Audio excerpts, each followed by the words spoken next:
راغله شازمیان ته تور زندان مناظرو سره یا نور داسې ډېر اختلافات داسې دي چې هغه زموږ د ذاتیت دپاره استعمالیږي او دغه یو دلیل د دین نه بیزار خلک جوړوي چې د وګړو ملان په خپل منځ کې جګړې کوي یا خپل منځ کې یو کېږي نو موږ څه وکړو. یو جوړ سوال دی اول د مناظرې حوالې سره.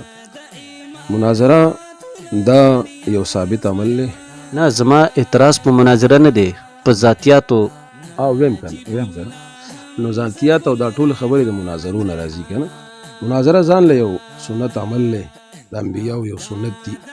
قرآن پاک ډک دی. ابراهیم علیه السلام د نمرود سره مناظره کړې ده، دارنګې موسی علیه السلام د فرعون سره مناظره کړې ده، رسول الله صلی الله علیه وسلم سوره انعام ټول د مشرکینو سره مناظره ده، د نسواراو سره یې کړې ده، د نجران نسوارا راغلي وو. مناظره د دین یو حصه ده، د دعوت درېیمه حصه ده. وجادلهم بالتي هي احسن.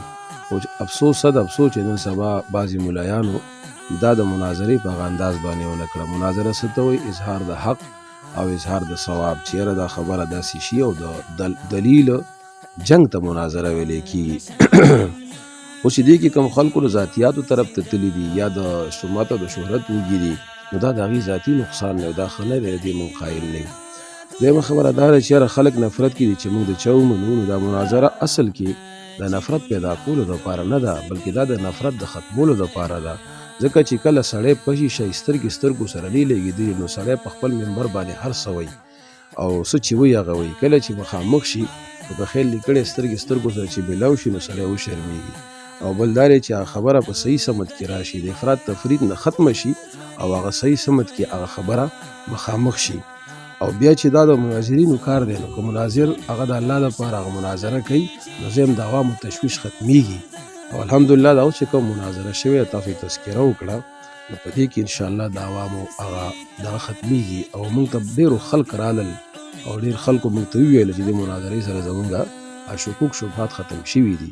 ډېر ځایونه داسې وو چې په ملګرو باندې زمونږ درسونه بند شوي، واپس لاړل او هغه ملګري راوستې شوي دي او درسونه واپس کېنولې شوي او هغه عوامو رجوع الله کړې ده او توبه ایستلې ده چې یاره موږ خو ویل چې یاره دوی د عذاب قبر نه منکر دي، نو د عوامو هغه شبه ختمیږي. د هغه عوام چې چا کې طلب وي، بعضې عوام داسې دي چې هغه طلب پکې نه وي، بس هغسې بانه جوړوي د دین نه. مړه مولیان خپلو کې وړاندې موږ اړو دین وه، د هغه عوامو خو څه خبره نشته، د هغې خو څه جواب نشته.